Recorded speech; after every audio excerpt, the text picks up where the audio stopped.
4 ഭാഷകളിലും എന്താ പറയുക 3 അതിന്റെ VFX വർക്ക് ചെയ്യാൻ പറ്റി. ബെസ്റ്റ് VFX അവാർഡ് കിട്ടിയ നാഷണൽ സിനിമയുടെ ഒരു ലാംഗ്വേജ് അല്ല, തമിഴ്, തെലുങ്കു, നമ്മുടെ മലയാളം, അതേമാതിരി ഹിന്ദി. ഇതൊരു പറഞ്ഞ ഡെഡ്ലൈനാണ്. അപ്പോൾ ആ പുഷ്പ 2ന്റെ സീക്വൻസ് വർക്ക് ചെയ്യാനായിട്ട് ഞങ്ങൾ എടുത്തില്ല. കാരണം ഞാൻ കടലിന്റെ സീക്വൻസ് ഉണ്ട്. ഒരു ആർട്ടിസ്റ്റിനെ ക്രൂവിനെയും കൊണ്ടൊന്ന് നടുക്കടലിൽ പോകാൻ പറ്റുന്നുണ്ട്. അതൊക്കെ നമ്മൾ ചീറ്റ് ചെയ്ത് ഷൂട്ട് ചെയ്തിട്ട് പിന്നീട് നമ്മൾ സിയൊക്കെ റീപ്ലേസ് ചെയ്യാണ് ചെയ്യുന്നത്. പ്രത്യേകിച്ച് ഈ പടത്തിൽ ഞങ്ങളൊരു ഇപ്പൊ 600-ൽ പരം ചിത്രങ്ങളായി മലയാളത്തിന് അഭിമാനിക്കാവുന്ന നേട്ടങ്ങൾ കൊണ്ടുവരുന്നു. ഓൾവേസ് നമ്മളൊരു ഫയർ ലൈൻ. കാരണം നമ്മൾ ഈ 10 വർഷങ്ങൾ കടന്നു പോലും സത്യം പറഞ്ഞാൽ നമ്മൾ അറിയാൻ പറ്റിയിട്ടില്ല. നമ്മൾ വിചാരിച്ചുകൊണ്ടാണ് ഒരു പടം റിലീസ് ഡേറ്റ് അവർ പറയുന്നത്. നമുക്ക് ഇത്ര ഡേറ്റിൽ നിങ്ങൾക്ക് ഡെലിവറി ചെയ്യാൻ പറ്റുമെന്ന് ചോദിക്കുമ്പോൾ നമ്മൾ അത് ഓക്കെ പറയുന്നോടത്ത് എയുടെ പ്രതീക്ഷകൾ എന്തൊക്കെയാണ്? നല്ല പണിയും കിട്ടും. അത് ഞങ്ങളുടെ പണി പോകും. പിന്നല്ലേ പിന്നെ ഇപ്പൊ ഞങ്ങളിപ്പോ ടീമായിട്ട് കമ്പനിയായിട്ട് നിൽക്കണം എന്നുള്ള കാര്യം ചെയ്തില്ലെങ്കിൽ പട്ടണിയാവും. കാരണം വേറെ പണിയൊന്നും കറഞ്ഞൂടാ. വേറെ ഒരു പണി ഇതൊക്കെ അറിഞ്ഞൂടാ. ആയ അറിയാവുന്നൊരു പണി ഇത് മാത്രമാണ്. ഓഗസ്റ്റ് 27-ന് കൊച്ചി അസീസിയ കൺവെൻഷൻ സെന്ററിൽ വെച്ച് dazzler eternal presence milestone TV awards 2025 celebrated by IQCAM. കാത്തിരിക്കാം കാഴ്ചയുടെ കൗതുകം ഉണരും വരെ. ഹലോ ഹായ്, എല്ലാവർക്കും നമസ്കാരം. ഇന്ന് ലെവനെയും കുഷനെയുമാണ് ഇന്റർവ്യൂ ചെയ്യാൻ പോകുന്നത്. രാമായണത്തിലെ ലെവനും കുഷനുമല്ല. നമുക്ക് ഈ കഴിഞ്ഞ 71ാമത് നാഷണൽ അവാർഡ് കഴിഞ്ഞപ്പോൾ മലയാളികൾക്ക് അഭിമാനിക്കാൻ പറ്റുന്ന ഒരുപാട് പുരസ്കാരങ്ങൾ കിട്ടി. സഹനടൻ, സഹനടി, ഒപ്പം തന്നെ 4 ഭാഷകളിൽ നിന്നായി VFX-ന് അടിപൊളിയായിട്ട് തിളങ്ങി നിൽക്കുന്ന 2 പേര്, മലയാളികളുടെ സ്വന്തം ലെവനും കുഷനും. അപ്പോ നമസ്കാരം. നമസ്കാരം. ആദ്യം തന്നെ അഭിനന്ദനങ്ങൾ. എന്നാ തോന്നുന്നേ ഇപ്പൊ അത് ചോദിച്ചുകൊണ്ട് തുടങ്ങട്ടെ. ലെവൻ കുഷൻ, അല്ല പിന്നെ കുഷൻ ലെവൻ അല്ല eleven Prakashan and cushion Prakashan. Yes. ആരാണ് തുടങ്ങുന്നത്? ഒബ്വിയസ്ലി മൂത്താളാണല്ലോ. അല്ലല്ല, ഇന്റർവ്യൂ എടുക്കാൻ വന്ന ആള് തുടങ്ങട്ടെ. അങ്ങനെ പറയരുത്. ചോദ്യം ചോദിച്ചിട്ട് ഉത്തരം പറഞ്ഞാൽ മതി. ചേട്ടന്റെ അടുത്തൊന്നും നമുക്ക് തുടങ്ങാം. ചേട്ടാ പറയൂ, എന്നാ തോന്നുന്നേ ഇപ്പോ? അതും ഒരു ഭാഷയിൽ നിന്നല്ല, ചെയ്ത 4 പ്രൊജക്റ്റിൽ നിന്നായിട്ട് ഏറ്റവും ഗംഭീരമായിട്ടുള്ള അഭിപ്രായങ്ങൾ നേടി നിങ്ങളിങ്ങനെ മുന്നോട്ട് പോവുകയാണ്. ലെവനും കുഷനും ഒരു ബ്രാൻഡായി മാറിയിരിക്കുകയാണ്. സോ എന്നാ ഇപ്പൊ തോന്നുന്നേ? അതായത് ഇത് ആക്സിഡന്റലി സംഭവിച്ചാണോ? അത് ചുമ്മാ അല്ല, അങ്ങനെ സത്യമായിട്ട് ആക്സിഡന്റ് സംഭവം. അതായത് ഇപ്പൊ സാധാരണഗതിയിൽ ഇപ്പൊ ഒരു സിനിമയിൽ ഇപ്പൊ നമ്മൾ വർക്ക് ചെയ്യണ ഒരു മലയാള സിനിമയിൽ 2-3 സ്റ്റേറ്റ് അവാർഡ് വരിക, അല്ലെങ്കിൽ നമ്മൾ വർക്ക് ചെയ്യണ ഒരു സിനിമയിൽ 2-3-4 നാഷണൽ അവാർഡ് വരിക, അത് സ്വാഭാവികം, വളരെ നല്ല സിനിമയിൽ. പക്ഷെ നമ്മൾ വർക്ക് ചെയ്യുന്ന 4 ഭാഷയിൽ, ഇപ്പൊ തമിഴിലും നമ്മുടെ തെലുങ്ക്, മലയാളം, അപ്പൊ ഈ 4 ഭാഷകളിലും എന്താ പറയാ 3 എന്താ പറയാ ഏറ്റവും നല്ല സിനിമകൾ, അതിന്റെ VFX വർക്ക് ചെയ്യാൻ പറ്റി. പ്ലസ് അതേപോലെ തന്നെ ബെസ്റ്റ് VFX അവാർഡ് കിട്ടിയ സിനിമയ്ക്ക്, നാഷണൽ അവാർഡ് കിട്ടിയ സിനിമയുടെ വർക്ക് ചെയ്ത കമ്പനികളിൽ ഒരു കമ്പനിയാണ് നമ്മളും. അപ്പൊ അല്ലേ ഇപ്പൊ ഭാഗ്യം പറയാ. നമ്മൾക്ക് ആദ്യം ഇത് വലിയൊരു സംഭവമായിട്ട് തോന്നിയില്ലായിരുന്നു. നമ്മൾ അങ്ങനെയല്ല, ഇത് അല്ല അങ്ങനെ നാഷണൽ അവാർഡ് ഇങ്ങനെ ഒരു എന്താ പറയാ ഇത്രയും ഒരു 4 അവാർഡ് നമ്മൊരു കാര്യമായിട്ട് കണ്ടു. അപ്പൊ എന്റെ ഒരു കോമൺ സുഹൃത്താണ് പറയുന്നത്, നല്ലൊരു ഇതാണല്ലോ. ഒരു ലാംഗ്വേജ് അല്ല, നിങ്ങൾ എല്ലാ ലാംഗ്വേജിലും ഉണ്ട്. തമിഴ്, തെലുങ്കു, നമ്മുടെ മലയാളം, അതേമാതിരി ഹിന്ദി. അങ്ങനെ വന്നപ്പോഴാണ് ഇത് കുറച്ച് ഇൻട്രസ്റ്റിംഗ് ആയിട്ട് നമുക്ക് കൊണ്ടുവരും. ഇത് സത്യം പറഞ്ഞു കഴിഞ്ഞാൽ എനിക്ക് തോന്നുന്നു നിങ്ങളുടെ ജേർണി തുടങ്ങുന്നത് അങ്ങ് മുംബൈയിൽ നിന്നാണ്. ആണോ? ആണ്. അതായത് ഒരു ബാച്ചിലർ റൂമിൽ നിന്ന്. റൈറ്റ്. ആ ബാച്ചിലർ റൂമിൽ നിന്ന് തുടങ്ങിയ യാത്ര ഇപ്പോ 10 വർഷത്തിലേക്ക് കടക്കുന്നു അല്ലെ? കഴിഞ്ഞു. അതായത് 2015-ലാണ് തുടങ്ങുന്നത് പുതിയ നിയമത്തിൽ നിന്ന്. Yes, all right. അത് കഴിഞ്ഞ് 2016-ലാണ് പുതിയ നിയമം വരുന്നത്. അപ്പോ ഞാൻ വിക്കിപീഡിയയിൽ സെർച്ച് ചെയ്തപ്പോ അതാണ് എനിക്ക് ആദ്യം കിട്ടിയത്. അപ്പോ ഓൾമോസ്റ്റ് എന്നിട്ടും തെറ്റിപ്പോയി.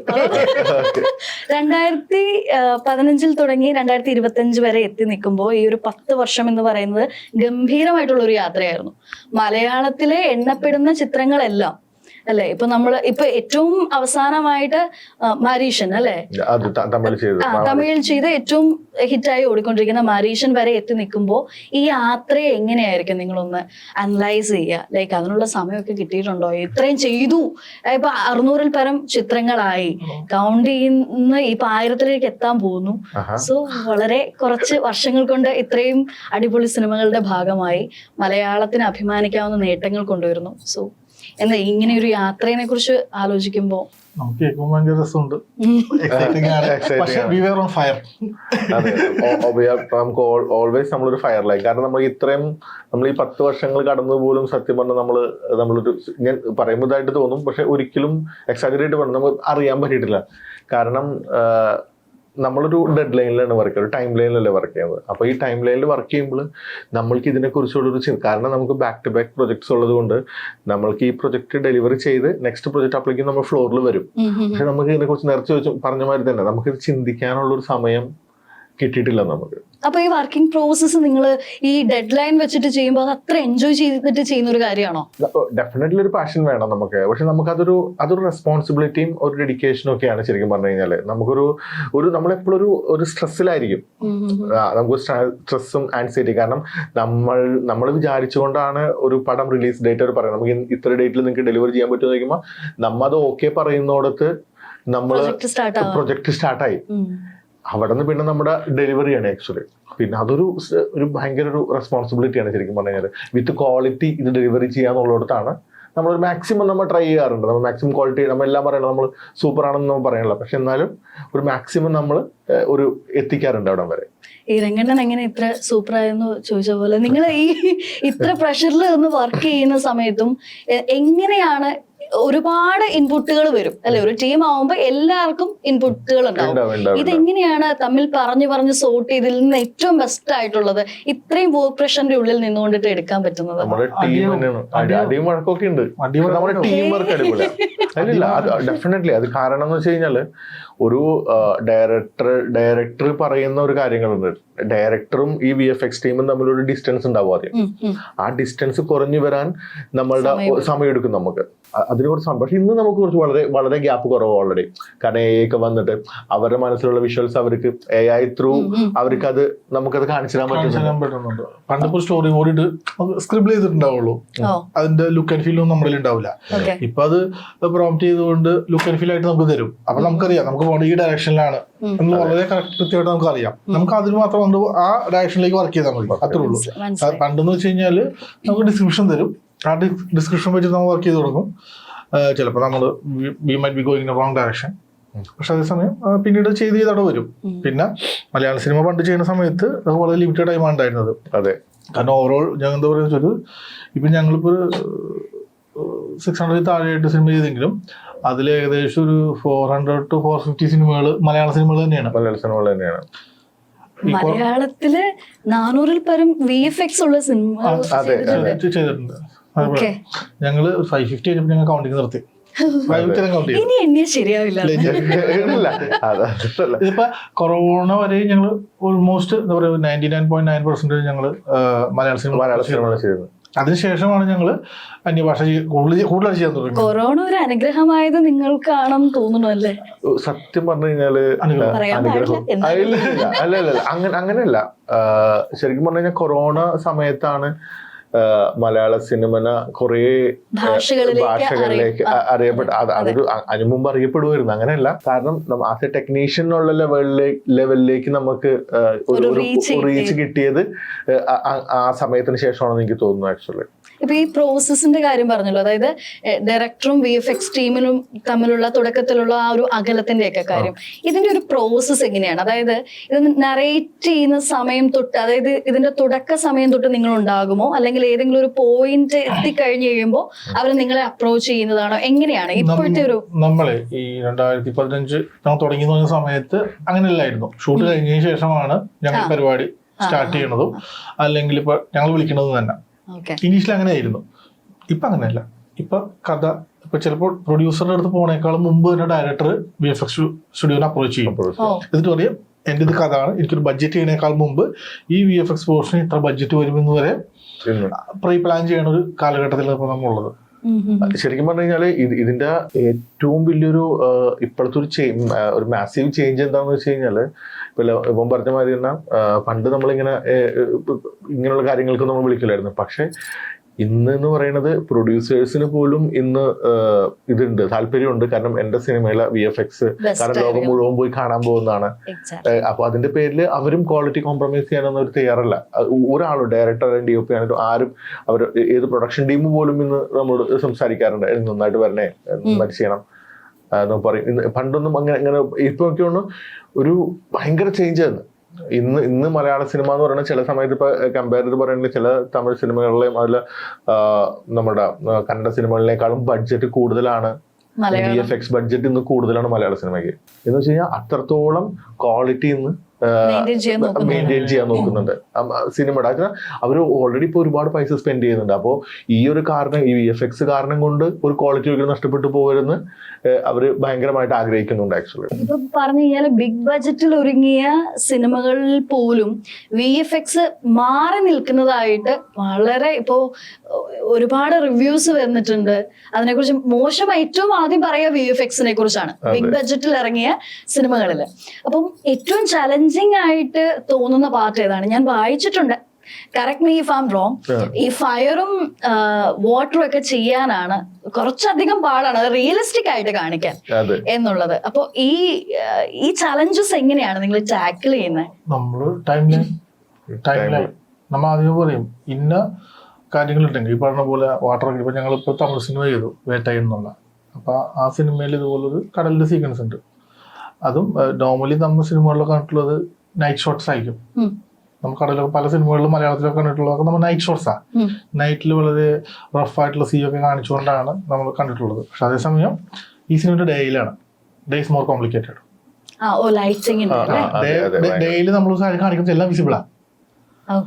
നൈറ്റിലൊക്കെ ചീറ്റ് ചെയ്യാൻ പറ്റും ഒരു എക്സ്റ്റെന്റ് വരെ. നമ്മൾ ലൈറ്റ് ഫോളോ ചെയ്യണ ആ ഭാഗം മാത്രം വളരെ റിയലിസ്റ്റിക്, മൂൺലൈറ്റ് മാത്രം കാണിച്ചു ചീറ്റ് ചെയ്യാൻ പറ്റും. ഒരു അതൊക്കെ കൂടുതലായി. ഇതിപ്പോ എന്ന് വെച്ച് കഴിഞ്ഞാല് ഇതിപ്പോ CG ഒരിക്കലും നമുക്ക് എത്ര ആർട്ടിസ്റ്റിനെ ക്രൂവിനെയും കൊണ്ടൊന്നും നടുക്കടലിൽ പോകാൻ പറ്റുമൊന്നുമില്ല. അപ്പൊ അതൊക്കെ നമ്മൾ ചീറ്റ് ചെയ്ത് ഷൂട്ട് ചെയ്തിട്ട് പിന്നീട് നമ്മൾ CG ഒക്കെ റീപ്ലേസ് ചെയ്യാണ് ചെയ്യുന്നത്. പ്രത്യേകിച്ച് ഈ പടത്തിൽ ഞങ്ങളൊരു ഡേ സീക്വൻസ് ആണ് ചെയ്തത്. അപ്പൊ ഡേ സീക്വൻസ് വളരെ കോംപ്ലിക്കേറ്റഡാണ്. ഈ പറഞ്ഞതുപോലെ അത്രയും ടൈം എടുത്ത് പ്രൊഡക്ഷന് ബില്ലിംഗ് ആണ്. കാരണം അത് മാത്രം ഈ പറഞ്ഞതുപോലെ ആൾക്കാരെ കൊണ്ട് വ്യൂവേഴ്സിനെ കൊണ്ട് മോശം പറയിപ്പിക്കാനായിട്ട് ഒരു പ്രൊഡ്യൂസേഴ്സോ നിങ്ങളുടെ ഡയറക്ടേഴ്സ് ആദ്യം എന്തെങ്കിലും ബില്ലിംഗ് അത് പറയും. ഇത് കറക്റ്റായി വന്നില്ലെങ്കിൽ നിങ്ങൾക്ക് പടം പോസ്റ്റ്പോൺ ചെയ്യാം. നിങ്ങൾക്ക് പടം പോസ്റ്റ്പോൺ ചെയ്തിട്ട് നമുക്ക് നെക്സ്റ്റ് മന്ത് റിലീസ് ചെയ്യാം. പക്ഷെ വർക്ക് എന്തായിരിക്കണം, നന്നായിരിക്കണം എന്നുള്ളതായിരിക്കും. അതല്ലെങ്കിൽ നമ്മൾ പ്രീവിയസ്ലി നമ്മളോട് ചോദിക്കും നിങ്ങൾക്ക് എത്ര സമയം വേണം, ഇത്ര സമയം കൊണ്ട് തീരുമോ? അതല്ല, ചില സിനിമകൾക്ക് ഇപ്പോ ലാസ്റ്റ് ഞങ്ങൾ ഹിറ്റ് 3 ചെയ്യുമ്പോൾ അവരൊരു ഫിക്സ് ഡേറ്റ് ഉണ്ടായിരുന്നു, May 1st റിലീസ്. അതിൽ ചേഞ്ചസ് ഇല്ല. അപ്പോ ഷൂട്ട് പോകെ നമുക്ക് മനസ്സിലാവും ഇത് നമുക്ക് ഒരു സിംഗിൾ സ്റ്റുഡിയോയിൽ ഇത് കംപ്ലീറ്റ് ചെയ്യാൻ പറ്റില്ല. അപ്പൊ ആസ് എ VFX സൂപ്പർവൈസർ ഞാൻ കോൾ എടുക്കണം. അപ്പൊ എന്നോട് അവർ ചോദിക്കും കുഷന് എന്ത് ചെയ്യാൻ പറ്റും. അപ്പോൾ ഞാൻ പറയും ഡെഫിനറ്റ്ലി ഫസ്റ്റ് ഹാഫ് ഞങ്ങൾ ടേക്ക് കെയർ ചെയ്യാൻ പറ്റും, സെക്കൻഡ് ഹാഫ് നമുക്ക് ഡിസ്ട്രിബ്യൂട്ട് ചെയ്യണം, നമുക്ക് ഷെയർ ചെയ്യണം വർക്ക്.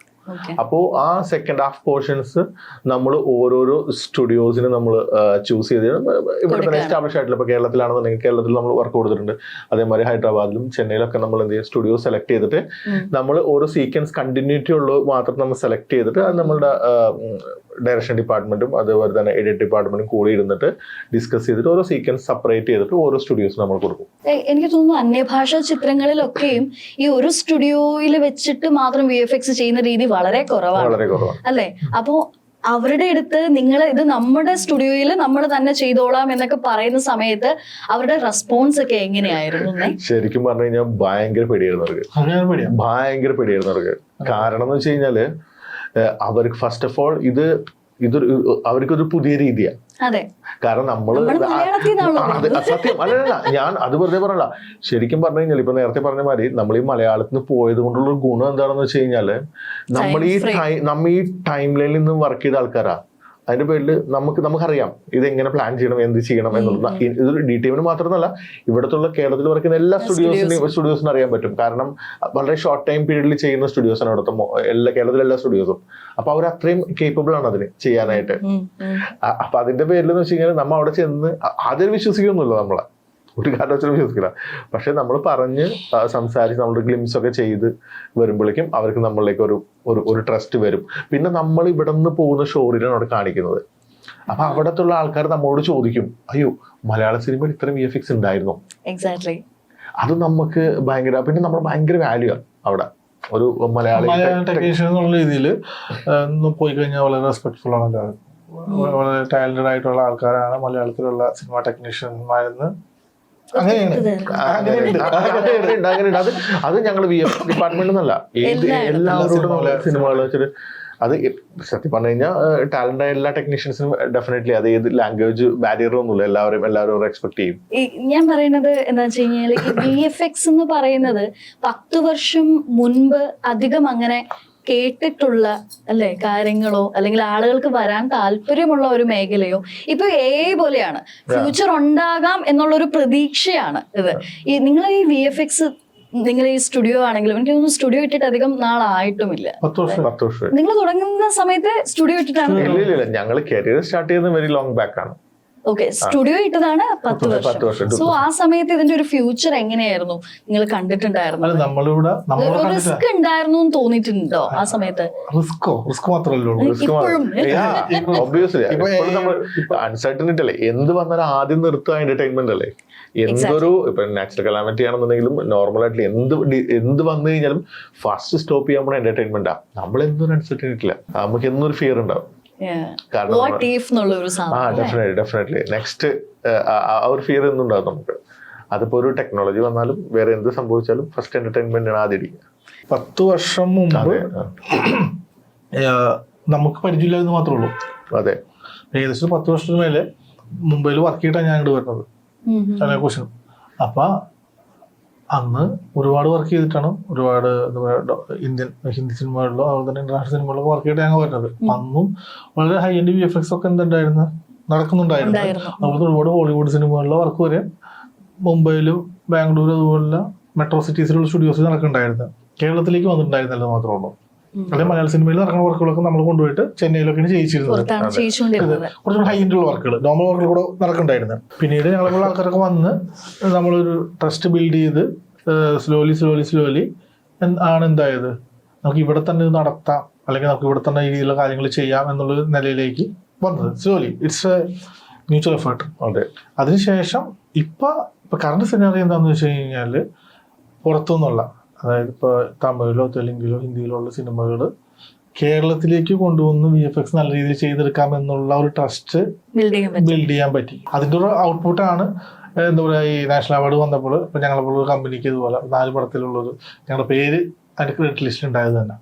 അതൊരു 10 വർഷത്തെ ഒരു ചോദിച്ചില്ല 10 വർഷം ട്രാവൽ എന്താണെന്ന് വെച്ചാൽ ഇതാണ് ആ 10 വർഷത്തെ ട്രാവൽ. അഭിമാനകരമായിട്ടുള്ള ഒരു നേട്ടം എന്ന് തന്നെ പറയാം. ഇനി എത്ര വർഷം കഴിഞ്ഞാലും ഇപ്പൊ കിട്ടിയത്, അതായത് 4 ഭാഷകളിലായിട്ട് നിങ്ങളുടെ പേര് അവിടെ ഉണ്ടായിരുന്നു എന്ന് പറയുന്നതിലും വലിയ അഭിമാനം എന്താണ് അല്ലേ?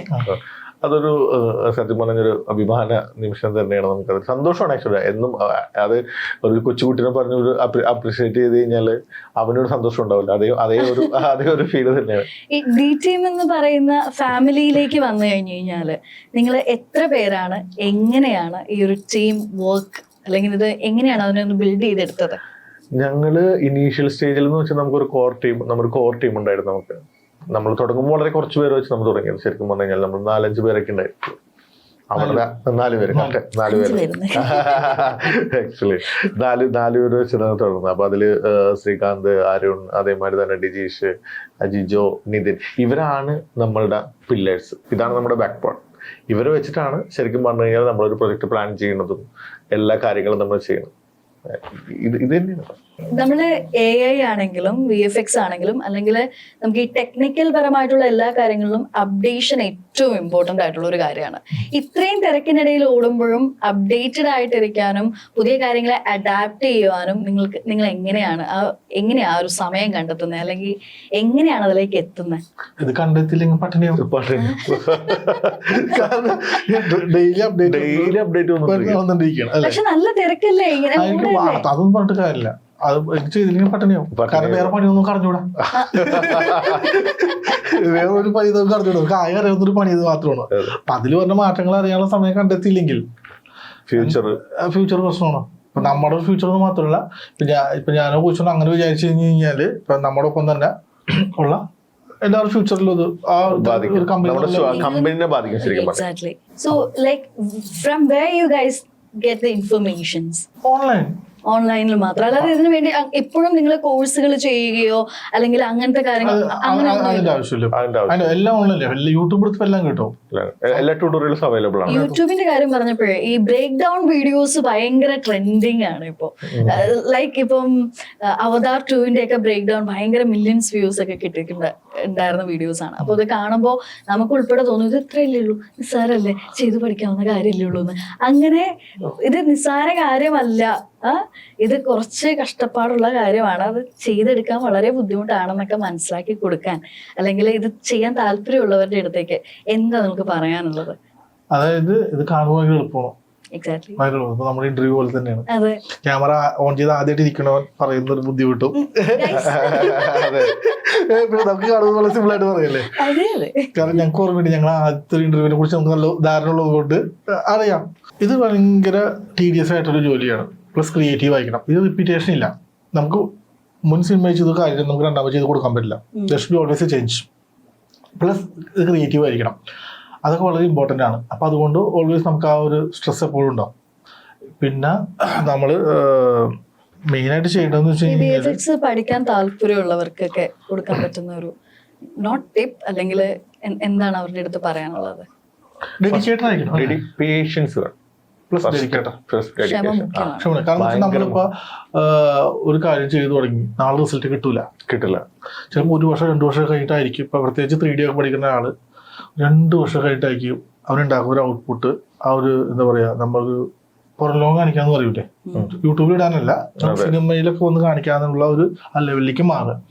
ആ ഒരു ക്ഷമയൊക്കെ നമ്മൾ വേണം. ആ ക്ഷമ കാണിക്കാത്തടത്തോളം കാലം നമുക്ക് ചെയ്യാൻ പറ്റില്ല. ഇപ്പൊ ഞങ്ങൾ എന്ന് വെച്ചാല് ഞങ്ങൾ സ്റ്റുഡിയോ കൂടെ ഞങ്ങൾ അക്കാഡമി സ്റ്റാർട്ട് ചെയ്തു. അതായത് ഞങ്ങൾ 5 വർഷം മുമ്പ് സ്റ്റാർട്ട് ചെയ്തതാണ്. കാരണം എന്ന് വെച്ചാൽ അതിന്റെ മെയിൻ കാരണം ഞങ്ങളിവിടെ സ്റ്റുഡിയോ തുടങ്ങി 5 വർഷമായിട്ട് നമുക്ക് ആർട്ടിസ്റ്റുകൾ കിട്ടില്ല, വരില്ല. കാരണം എന്ന് വെച്ചാൽ കേരളത്തിലേക്ക് ഞങ്ങൾ എന്തിനു വരണം, ഭയങ്കര ചോദ്യം, ഒരു ട്രസ്റ്റ് ഇല്ല, മാർക്കറ്റില്ല, ട്രസ്റ്റ് ഇല്ല. കാരണം ഇപ്പൊ ബോംബെയിലോ അല്ലെങ്കിൽ നല്ല മെട്രോ സിറ്റീസിലോ വർക്ക് ചെയ്യുന്ന ഒരു ആർട്ടിസ്റ്റ് ഒരിക്കലും കേരളത്തിൽ നമ്മൾ സാലറി കൊടുക്കാന്ന് പറഞ്ഞാൽ പോലും, അല്ലെ കോമ്പറ്റീറ്റീവ് സാലറി കൊടുക്കാൻ പറഞ്ഞാൽ പോലും അവർക്ക് ട്രസ്റ്റ് ഉണ്ടാവില്ല. നെക്സ്റ്റ് മന്ത് എന്തായിരിക്കും അവർക്ക് അറിയില്ല, കമ്പനി സർവേ ആ ട്രസ്റ്റ് ബിൽഡ് ചെയ്യാനായിട്ട്. അപ്പൊ ഞങ്ങൾക്ക് തോന്നിയൊരു ഐഡിയ ആണ് എന്താ വെച്ചാൽ വളരെ എന്തായിട്ടുള്ള സ്ട്രോങ് ആയിട്ടുള്ള നമുക്കൊരു ടീമിനെ ബിൽഡ് ചെയ്തെടുക്കാം. അപ്പം അങ്ങനെ ഞങ്ങൾ ഒരു അക്കാഡമി സ്റ്റാർട്ട് ചെയ്ത് വളരെ പ്രൊഡക്ഷൻ ഓറിയന്റഡ് ആയിട്ടുള്ള നല്ലൊരു അക്കാഡമി സ്റ്റാർട്ട് ചെയ്ത് ഞങ്ങൾ ഇപ്പോൾ നോക്കുന്നത് തന്നെ കേരളത്തിലുള്ള പല സ്റ്റുഡിയോകളിലും ആർട്ടിസ്റ്റായിട്ട് വർക്ക് ചെയ്യുന്നത് ഞങ്ങളുടെ അക്കാഡമിയിൽ നിന്ന് വന്നിട്ടുള്ള ഒരുപാട് സ്റ്റുഡൻസ് ഉണ്ട്. അപ്പൊ ആ ഒരു കാര്യം കൂടി ഞങ്ങൾ വളരെ വിഷണറി ആയിട്ട് ചെയ്തിട്ടാ. അതൊരു ഒരു ദിവസത്തെ കാര്യമില്ലായിരുന്നു. അത് അങ്ങനെ ആയിക്കിട്ടാനായിട്ട് ഒരു 3-4 വർഷം എടുത്തു. കൊറോണയ്ക്ക് മുമ്പ് സ്റ്റാർട്ട് ചെയ്തതാണ്.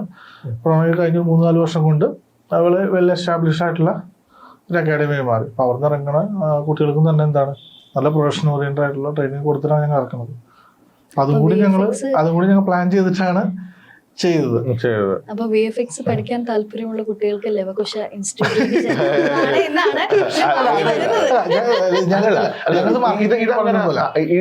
ഇതങ്ങനെ ഒരാൾക്ക് പഠിക്കാൻ പറ്റില്ല. ഇതിനോട് ഇൻട്രസ്റ്റ് ഉള്ള ഒരു വിഭാഗത്തിന് മാത്രമേ പഠിക്കാൻ പറ്റുള്ളൂ.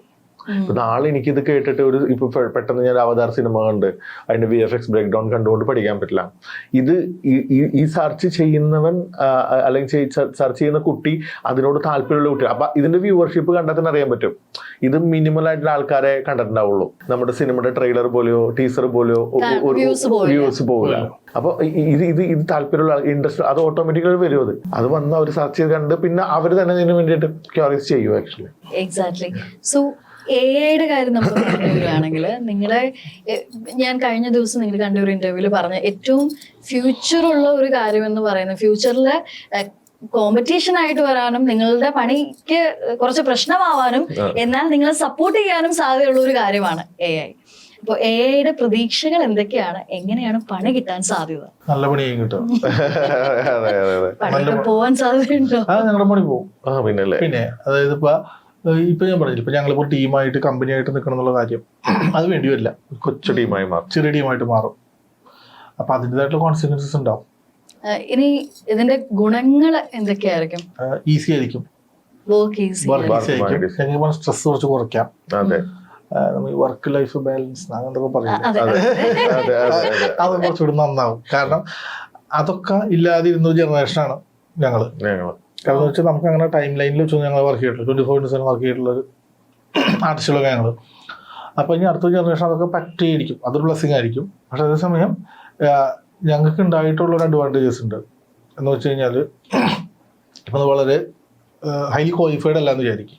സപ്പോസ് ഇപ്പം നമ്മളിപ്പോൾ ഒരു IT മേഖല അല്ലെങ്കിൽ ജോലി എന്നൊക്കെ പറയുമ്പോൾ നല്ല സാലറി ഒക്കെ ഉള്ള ഹൈലി ക്വാളിഫൈഡ് ആയിരിക്കും അവർ, ബിടെക് അല്ലെങ്കിൽ എഞ്ചിനീയേഴ്സ് ഒക്കെ ആയിരിക്കും. നമ്മൾ ആർട്ടിസ്റ്റ് പറയുമ്പോൾ അത്ര ക്വാളിഫിക്കേഷൻ നിർബന്ധമില്ല, യൂണിറ്റ് സ്കിൽ എന്നുള്ളത് മാത്രമേ ഉള്ളൂ. പക്ഷെ എന്താ ഈ IT മേഖലയിലുള്ളേക്കാളും സാലറി വാങ്ങിക്കുന്ന ഒരു ജനവിഭാഗം വരും. അത് തിരിയും. കാരണം ഇതിൻ്റെ ഒരു ഡ്രാസ്റ്റിക് ചേഞ്ച് വരും ഇതിൽ. ഇത്ര വർഷമായിട്ട് ഒരുപാട് സിനിമയുടെ ഭാഗമായിട്ടുണ്ട്. അതിൽ വിജയിച്ച സിനിമകളുണ്ട്, ലൈക്ക് പരാജയപ്പെട്ട സിനിമകളുണ്ട്, പല കാരണങ്ങൾ കൊണ്ട്. അപ്പം ഒരു സിനിമ കമ്മിറ്റ് ചെയ്യുന്ന സമയത്ത് അതിൻ്റെ ഏറ്റവും കൂടുതൽ ചലഞ്ച് എന്ന് പറയുന്നത് ആ ഒരു ടൈം ഫ്രെയിം മാത്രമാണോ? അത് മാത്രമാണോ നിങ്ങൾക്ക് ചലഞ്ചായിട്ട് തോന്നുക?